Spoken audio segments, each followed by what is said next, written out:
अस्सलाम वालेकुम फ्रेंड्स, मैं हूं राशिद हुसैन और आप इस वक्त देख रहे हैं Rashid foods counter YouTube channel. उम्मीद करता हूं कि आप सब खैरियत से होंगे। आप सबकी दुआओं से अल्हम्दुलिल्लाह मैं भी बिल्कुल ठीक हूं। तो दोस्तों, अगर आप टूटते हुए बाल, तेज़ी से झड़ते हुए बाल, बेजान, रूखे, कमज़ोर बाल, बिना शाइन के बाल, गंजपन और तेज़ी से होते हुए सफ़ेद बालों की वजह से परेशान हैं, तो आज की ये वीडियो आपके लिए बहुत ही ज़्यादा फ़ायदेमंद साबित होने वाली है, क्योंकि आज मैं आपको बालों के लिए एक ऐसा तेल बनाना सिखाऊंगा जो आपके बालों की ज़िंदगी बदल देगा। बहुत कम पैसों में, बहुत कम चीज़ों के साथ, बहुत कम वक्त में और बहुत ही आसान तरीके से ये ऑयल आप अपने घर में बना सकते हैं। और किस तरह आपने इसको इस्तेमाल करना है, कितनी देर लगाना है इसको बालों में, किस टाइम लगाना है, ये तमाम चीज़ें आपको पता चलेंगी मेरी इस वीडियो में। तो कहीं से भी वीडियो को स्किप मत कीजिएगा, क्योंकि बीच बीच में मैं आपको तमाम टिप्स एंड ट्रिक्स बताता रहूँगा कि किस तरह से आपने इस ऑयल को तैयार करना है। तो चलिए स्टार्ट करते हैं आज की वीडियो। तो सबसे पहले आपने इस बात का ध्यान रखना है कि जब भी आप ये ऑयल बनाएंगे तो आपने किसी स्टील के बर्तन में बनाना है, लोहे का या फिर सिल्वर का बर्तन आपने इस्तेमाल नहीं करना। तो इसके अंदर सबसे पहले हम ऐड करेंगे सरसों का तेल, यानी जिसको मस्टर्ड ऑयल भी कहा जाता है। तो ये मेजरिंग कप से अगर इसको नापें तो ये 1 कप भर के मैंने इस्तेमाल किया है तेल, और अगर इसका वेट देखें तो ये तकरीबन 250 ml के करीब है। और सबसे पहले हमें इस ऑयल को हल्का सा गर्म करना है, लो फ्लेम पे, ज़्यादा हाई फ्लेम पे इसको गर्म मत कीजिएगा। उसके बाद इसके अंदर शामिल करेंगे प्याज। तो मैंने यहाँ पर 4 छोटे साइज़ के प्याज लिए थे। अगर आप दरमियाने साइज़ के प्याज लें तो आप 2 इस्तेमाल कर सकते हैं। और इसको आपने चॉप कर लेना है इस तरह से बारीक बारीक। उसके बाद इसको ऑयल के अंदर शामिल कर देंगे। अब यहाँ पर आपने दूसरी ख़ास बात का ये ध्यान रखना है कि आपने इसको लो फ्लेम पे फ्राई करना है। अगर आपने फ्लेम को मीडियम कर दिया या हाई कर दिया, प्याज एकदम से जल गया, तो ये आपके किसी काम का नहीं रहेगा और इस ऑयल से आपके बालों को कोई फ़ायदा नहीं पहुँचेगा। तो यहाँ पर आपने ख़ास बात का यही ध्यान रखना है कि इसको तहम्मुल के साथ लो फ्लेम पे फ्राई करना है। तो बहुत सारे लोग यही करते हैं कि जल्दी जल्दी से वीडियो को स्किप करते हैं, बात को पूरी तरह से समझते नहीं हैं, पूरी तरह से सुनते नहीं हैं और फिर कहते हैं कि फ़ायदा नहीं पहुँचा। तो ठीक से पहले बात को समझ लिया करें, फिर वो काम किया करें।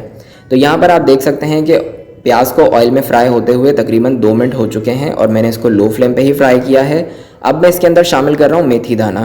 तो यहाँ पर आपने सिर्फ आधा चाय का चम्मच इसके अंदर मेथी दाना ऐड करना है, इससे ज़्यादा ऐड मत कीजिएगा। और मेथी दाना आपको बहुत ही आसानी से किसी भी जनरल स्टोर पर मिल जाता है।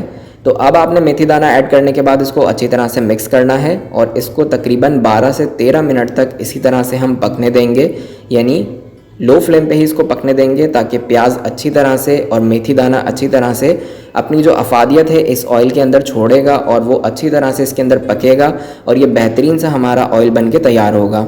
तो ये देखें, इसको पकते हुए तकरीबन 12 से 13 मिनट हो चुके हैं और यहाँ पर आप देख सकते हैं प्याज का कलर कितना चेंज हो चुका है। ये बिल्कुल ब्राउन हो चुकी है लेकिन एकदम काली नहीं हुई है। तो प्याज को आपने काला नहीं करना, इस बात का भी आपने ख़ास ध्यान रखना है। जब आपकी प्याज इस तरह से ब्राउन हो जाए उसके बाद फ़ौरन आपने चूल्हे को बंद कर देना है और इसको चूल्हे पर से उतार लेना है और 10 से 15 मिनट के लिए इसको इसी तरह से छोड़ देंगे ताकि इसका टेम्परेचर थोड़ा सा डाउन हो जाए और प्याज को इसी तरह से अभी इसके अंदर रहने देंगे। और अब यहाँ पर आपने कोई भी एक खुला बर्तन रखना है जिसके अंदर हम ऑयल को शिफ्ट करेंगे। तो सबसे पहले इसके अंदर एक छलनी रख देंगे। तो यहाँ पर आप किसी भी छलनी का इस्तेमाल कर सकते हैं जिससे चाय छानते हैं, वो भी इस्तेमाल कर सकते हैं। और ये जो हमारा ऑयल था इसको रखे हुए तकरीबन 10 मिनट हो चुके हैं।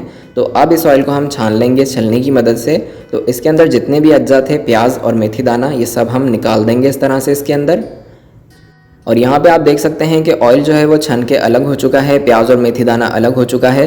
तो 1 से 2 मिनट तक इसी तरह से स्ट्रेनर को पकड़ के रखें ताकि इसके अंदर जितना भी ऑयल हो वो सब निकल जाए इसमें से। और यहाँ पर मैंने खुला बर्तन इसलिए इस्तेमाल किया था क्योंकि ऑयल जो है वो अभी भी काफ़ी ज़्यादा गर्म है। तो ऑयल को आपने पूरी तरह से ठंडा करना है, तो इसको कम से कम 1 घंटा लगेगा और उसके बाद हमारा ऑयल पूरी तरह से ठंडा हो जाएगा। तो इसको पूरी तरह से ठंडा करना बहुत ज़रूरी है। तो चलिए इसको रख देते हैं कम से कम 1 घंटे के लिए, ताकि ये पूरी तरह से रूम टेम्परेचर पे आ जाए। और उसके बाद मैं बताऊँगा कि किस तरह से आपने इसको सेव करना है और किस तरह से आपने इसको बालों में लगाना है। तो ये देखें, ऑयल को अच्छी तरह से ठंडा करने के बाद मैंने इसको एक प्लास्टिक की बोतल के अंदर सेव कर लिया है। तो आप इसको किसी भी प्लास्टिक या कांच की बोतल के अंदर रख सकते हैं। बस आपने ये ध्यान रखना है कि बोतल को अच्छी तरह से वॉश कर लीजिएगा। उसके बाद उसको पूरी तरह से ड्राई करना है आपने, यानी उसके अंदर नमी बिल्कुल भी नहीं होनी चाहिए।